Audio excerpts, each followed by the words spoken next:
Olá, 7 anos, corrigir a nossa prova aí para vocês se ficaram com alguma dúvida. Na número 1 eu botei a pirâmide etária do Brasil entre os anos 2013, 40 e 60. E aí eu botei uma pergunta só e eu até separei para ficar mais claro para vocês de como responder, né? O que vem ocorrendo com o passar dos anos? Vocês teriam que ter dito o quê? Que o número de nascimentos foi diminuindo, falei até os motivos, e as pessoas estão vivendo mais.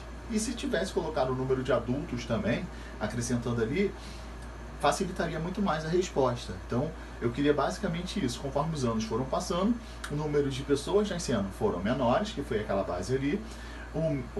As pessoas estão vivendo mais, que conforme os anos passam, as pessoas estão conseguindo viver mais, está tendo um número maior de idosos, e até o número de adultos ali ele começou a ficar bem representativo.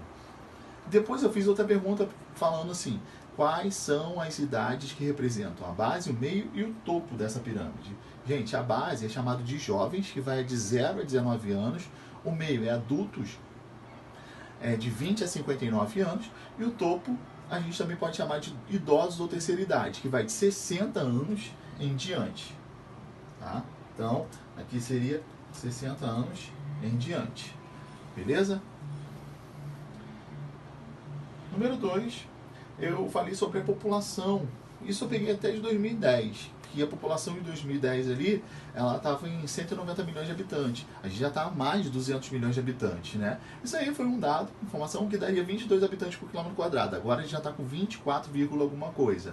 E aí, com base nessas informações, eu queria saber o que vocês achavam em relação ao Brasil, alternativa. Gente, se a gente tem uma população muito grande, o Brasil é muito populoso. Mas quando a gente divide pelo território, a gente vai ver que ele acaba não sendo tão o quê? Povoado. Então a alternativa correta é a D. O Brasil é um país populoso, porém ele é pouco povoado. Quando a gente fala sobre essa divisão, né, de habitantes por quilômetro quadrado.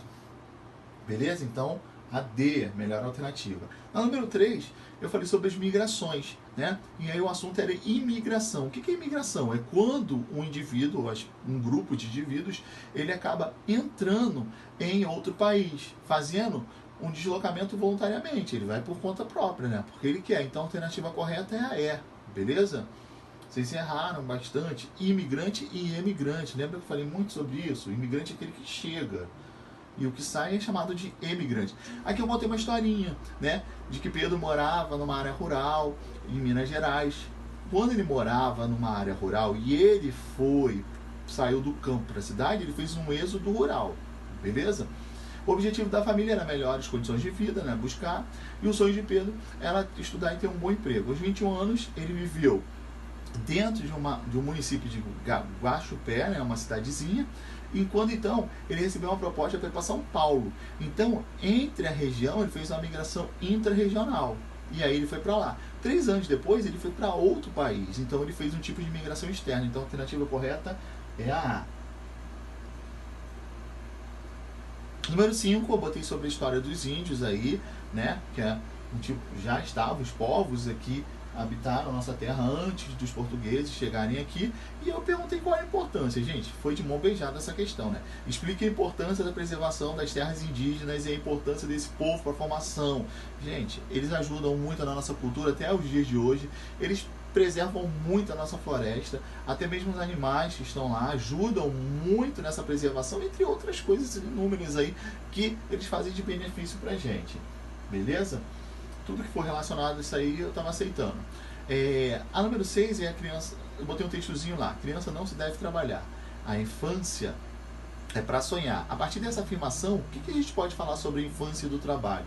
Gente, é a D. O trabalho, o trabalho infantil, ele acaba denegrindo, constitui de uma grave violação dos direitos da criança, não só da criança como adolescente, e compromete os meios mentais e físicos da criança, né? Até limitando seu direito à saúde, à educação, à convivência familiar ou até mesmo comunitária. Ou seja, a criança tem que brincar ainda e estudar, óbvio também, né? Então a alternativa correta é a D. Número 7, eu fiz uma pergunta, a importância da tendência demográfica, né, atual está relacionada à redução de taxas de mortalidade e um aumento da expectativa de vida. Há diversos fatores que explicam a redução, né, dessa tendência demográfica no mundo e aqui no Brasil. Quais são? Gente, principalmente melhoria na saúde. As pessoas estão vivendo muito mais depois que tiveram a questão da saúde, né, melhorando. Então, a gente viu lá na pirâmide etária que tem mais idosos. A condição sanitária também, as pessoas não estão morrendo facilmente, ajudou muito. As mulheres não estão querendo mais ter filhos, então por qual motivo? Métodos contraceptivos. Outra coisa que a gente pode falar, planejamento familiar, ajudou muito, né, a diminuir os nascimentos. As pessoas não estão dando mais prioridade ao trabalho, principalmente as mulheres. Na número 8, o Brasil é conhecido como um país multiétnico, né? Lembra da multigenação que eu falei para vocês? E aí são colocados como os principais elementos formadores da nação brasileira. Qual é a afirmativa que se encaixa nesse meio aí? Então, é a D. Os povos nativos brasileiros, eu falei que são os principais, os indígenas, os europeus. Quais são? Os portugueses e os africanos, né? Que vieram para cá como escravos. Na número 9, eu falei sobre respeito em relação ao papel da mulher no mercado de trabalho. Estão corretas as afirmativas abaixo, tirando uma. A alternativa errada é o número de mulheres que ocupam os cargos de nível superior e chefia nas empresas supera o de homens, que, né, se tornaram minoria nesses níveis hierárquicos. Não. Lembra que eu falei que a mulher está estudando bastante, mas mesmo assim ela ainda está abaixo do número dos homens, né, até em relação a salários. Então a incorreta é a alternativa B. Prestasse bastante atenção aqui, ó, que seria a que não se encaixava, né, exceto. Na 10, eu falei sobre a migração pendular. Migração pendular é um movimento diário dos trabalhadores, né, que vai da sua residência ao local de trabalho. Ficou bem fácil. Então a alternativa E, que era a correta. Qualquer dúvida, só me falar no grupo, hein?